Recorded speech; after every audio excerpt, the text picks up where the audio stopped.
네, 1월의 마지막 거래일입니다. 1월을 되짚어 보자면은 코스피는 어제까지 보자면은 YTD로 23.90%가 올랐고 코스닥은 조금 더 선전을 하면서 25.80%가 올랐습니다. 상방으로 변동성이 어마어마했던 1월이었는데 2월에도 변동성을 우리가 준비를 해야 한다라는 의견이 대두가 되고 있는 상황입니다. 최슬리 투자자문의 박세익 대표와 함께합니다. 어서 오세요. 안녕하세요. 네.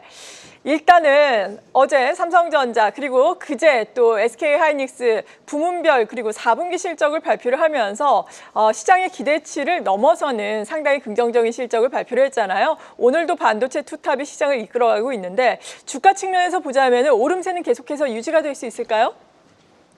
네, 최근 삼성전자 하이닉스가 AI 관련 메모리 반도체 수요 증가와 그리고 공급 부족, 이 효과로 인해서 가격이 급등을 하면서 주가도 큰 폭으로 오르고 어제 발표했던 4분기 실적에서도 역대급 실적을 기록했습니다. 이 영향으로 지금 증권사들의 실적 전망과 목표 주가도 연이어서 상향되고 있고요. 투자자들의 관심도 계속 높아지고 있는데요. 삼성전자가 4분기 영업이익이 20조 나오면서 분기 기준 사상 최고 실적을 기록을 했고요. 이 AI 수요 확대뿐만 아니라 이 메모리 반도체에서도 가격 상승이 계속 올라가는 게 주요 원인이었습니다. 반도체 부문이 실적을 견인했고 모바일 디스플레이 같은 전동 사업 부문도 일부 회복 조짐을 보였었고요. 하이닉스 같은 경우에는 4분기 영업이익이 한 16조 초반으로 추정을 했었는데요. 19조 2천억 정도 나오면서 연간 기준으로도 역대 최대 실적을 냈습니다. 생각해 보시면 불과 2년 전에 2023년에 하이닉스의 영업이익은 7조 7천억 손실이었고 당기순이익이 9조 손실이었던 걸로 우리가 생각을 해보면 정말 격세지감이고요. 지금 특히 HBM 시장에서 글로벌 60%에 가까운 점유율을 차지하면서 이 AI 인프라 메모리 수요를 선도를 하고 있습니다. 두 회사 실적 모두 AI 메모리 수요 증가와 이 공급 부족으로 인한 반도체 가격의 단가 상승이 핵심인데요. 자, 그러면 이러한 그 구조적 성장이 언제까지 지속이 될 거냐, 이 부분이 우리가 투자를 하는 데 있어서 관건이 될 건데 지금 26년 삼성전자의 영업이익이 100조에서 많이는 150조? 아니 170조 정도까지도 나올 거야. 예, 이런 얘기가 나오고 있고요. 하이닉스는 뭐 80조에서 한 120조, 그것도 한 130조 나올 수 있을 거다. 이렇게 예상을 하고 있는데 25년 대비해서는 뭐 4배 가까운 그런 이익 성장을 예상을 하고 있습니다. 주가가 올라갈 때는요. 이익 추정치 대비해서 실적이 계속 상향 조정이 될 때 주가가 올라가는데요.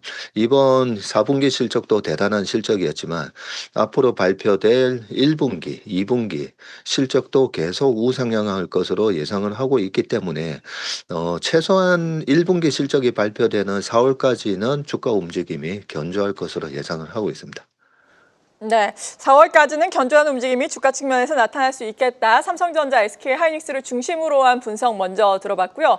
그리고 지금 트럼프 미국 대통령이 관세 재인상을 하겠다라고 이야기를 하면서 김정관 지금 산업통상부 장관이 미국으로 급파가 된 상황이잖아요. 일단은 러트닝 미국 상무부 장관과 만났고 결론을 못 냈고 내일 다시 만난다라고 이야기를 하고 있는데 우리 시장은 그래도 나름대로 평온한 모습이거든요. 나름 잘 소화를 하고 있다라고 볼 수 있을까요? 어떻습니까? 네. 트럼프 대통령의 입에서도 25% 얘기가 나오자마자 그 다음날 현대차 주가도 3% 가까이 하락을 시작을 했다가 다 회복하는, 네, 그런 모습이 나왔었는데요. 이 부분이 아무래도 우리가 좀 학습이 되어 있기 때문이 아닌가 싶습니다. 작년 2월 달부터 트럼프 대통령 입에서 상호관세를 올리겠다 그런 얘기가 나왔었지만 실질적으로는 작년 4월에서도 45%의 그 폭탄 관세를 제시를 했다가 결국 트럼프 always chicken out. 트럼프 대통령이 먼저 핸들을 꺾는다는 거죠. 그런 부분이 이제 학습이 되어 있기 때문에 이번에도 '이러다 말 거야.'라고 시장은 생각하는데요. 물론 실제 관세 적용 시점이 불확실하고 협상의 여지가 아직 존재하고 있고 그런 부분 때문에 당장 주가 환율에 큰 충격이 나타나지는 않겠지만 트럼프 대통령이 본인이 원하는 어떤 협상의 결과를 얻기 전까지는 계속 이렇게 말 공격을 하시기 때문에 그 부분은 주식시장에 단기적으로는 변동성 요인은 되겠지만 결과적으로는 결국은 트럼프 치킨아웃으로 우리 시장에 있어서 크게 25%또 관세 인상은 나타나지 않지 않을까 그렇게 생각합니다. 네. 그리고 간밤에 미국의 재무부가 우리나라를 환율 관찰 대상국으로 유지를 한다. 그러니까 3일 연속으로 지정을 한다라는 소식이 들려왔습니다. 이에 따른 외환 시장에 미치는 영향이 있을까요? 네. 저희 고객분들도 많이 환율에 대해서 문의를 해 주시고 하셨는데 저는 이렇게 얘기합니다. 주식 투자를 하는 데 있어서 우리가 항상 명심해야 될 격언 중에 하나가 정부 정책에 맞서지 말라는 말이거든요. 근데 최근에 베센트 장관 입에서도 우리나라 원화가 펀더멘탈에 비해서 너무 저평가돼 있다. 말 그대로 환율이 너무 높다라는 거죠. 그리고 이재명 대통령께서도 얼마 전에 기자간담회에서 1,400원이 깨질 수도 있다. 이런 말씀을 하시면서 실질적으로 환율을 떨어뜨리기 위한 여러 가지 조치를 하고 이렇게 있는 걸로 알고 있습니다.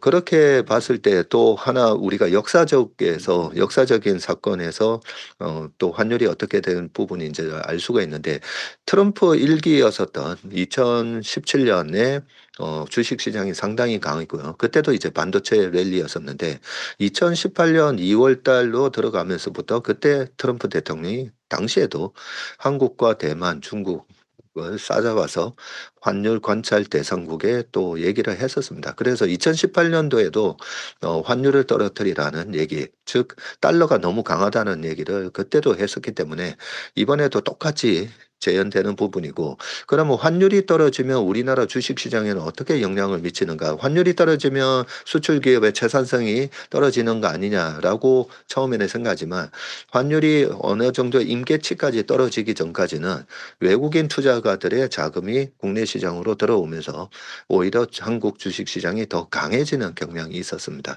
그래서 환율 관찰 대상국의 의미가 뭘까? 환율을 떨어뜨리라는 얘기고요. 원화가 강세로 가는 국면에서는 주식 시장은 항상 강세를 보였다. 이렇게만 기억하시면 될 것 같습니다.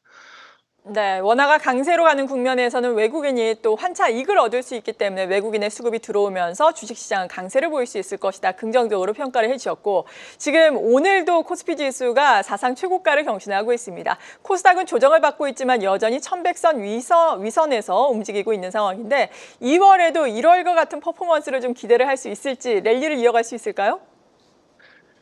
네, 결론부터 말씀드리면 2월 달에 약간의 변동성이 있을 것이다라는 말씀을 먼저 드리고요. 그다음에 우리 시장이 5,200을 가고 코스닥이 1,100을 돌파하면서 너무 과열 아닌가 이런 걱정도 이제 하시는 분이 많으신데 얼마 전 대통령 기자간담회에서 어떤 기자분이 이렇게 질문을 하셨죠. 펀더멘탈 개선 없는 코스피 5천 괜찮나라는 질문을 했었고요. 대통령께서는 5천선 돌파가 단순한 이벤트가 아니라 한국 주식시장이 오랫동안 저평가되어 있다가 정상적인 가치로 다시 정상화된다. 뭐 이런 말씀을 하셨었는데 저 역시 상법 개정이 이루어지면 펀더멘탈 개선이 없이도 4,300을 갈 거다. 이런 얘기를 재작년부터 하기는 했었는데요. 그런데 그 질문에서 잘못된 점이 하나 있었습니다. 펀더멘탈이 개선 없이 코스피가 5천을 갔다라고 얘기를 했는데 실질적으로 보면요. 우리나라 지배구조 개선뿐만 아니라 코스피의 펀더멘탈이 가파르게 지금 개선되고 있거든요. 작년 2025년에 코스피 영업이익이 290조였는데 지금 26년 예상치가 470조에서 490조로 작년 대비해서 63%나 이익이 급증을 하고 있습니다. 그래서 펀더멘털 개선 없는 주가 5천은 아니다라는 부분을 다시 한번 말씀드리고요. 단지 최근 이런 실적 추정치 상당 부분이 주식시장에 반영이 빠르게 됐습니다. 그래서 실적이 2월 중순이면 이제 다 끝나지 않습니까? 그래서 실적 공백기인 2월 중순 이후에는 코스피가 언제든지 조정을 받을 수가 있고요. 기술적으로는 뭐 4,800선까지도 언제든지 조정이 가능해 보이고요. 그러면 그 떨어지는 거에 대한 트리거는 뭐가 될까를 한번 생각해 봐야 되는데요. 지금 일본 국채 금리 상승이 정말 예사롭지 않습니다. 불과 2년 전만 하더라도 일본 10년 국채 금리가 거의 0%에 가까웠었는데 빠르게 올라와서 지금 2.254를 기록하고 있고요. 그리고 미국 주식시장도 최근에 약한 이유는 10년물 국채 금리가 4.23 정도로 10년물 국채 금리도 계속 높은 수준을 유지하고 있습니다. 그래서 PER 22배가 넘어갈 때마다 이 국채 금리하고의 일드 갭이라고 하죠. 투자 매력도에서 주식 시장의 매력도가 높지 않기 때문에 계속 윗단이 막히는 이런 모습을 보이고 있는데 최근에 엔달러 환율을 보면요. 엔달러 환율이 하락을 하고 있는 모습을 보입니다. 즉 엔화가 강세로 간다는 부분인데요. 2024년도에 8월 달에 급락이 있었을 때 그 전에 2024년 7월부터 엔화가 강세로 가는 그런 모습이 있었었고요. 그때 139까지 떨어졌었거든요. 근데 지금 최근에 엔달러 환율이 159.45 고점을 기록한 이후에 지금 153까지 떨어지고 있는데 여기 중요한 지지선에 지금 걸려 있는데요. 만약에 이번에 2월 8일 에 있는 일본의 조기 총선의 결과와 그 이후에 엔달러 환율이 만약에 150엔을 깨게 된다면 그러면 2024년 8월과 같은 좀 짧은 충격이 있을 수도 있기 때문에 2월 초부터는 약간은 그래도 우리가 항상 리스크 관리는 좀 생각을 하면서 투자하시는 게 좋을 것 같습니다. 한국경제TV는 도약하는 한국 증시와 투자자 여러분을 응원합니다.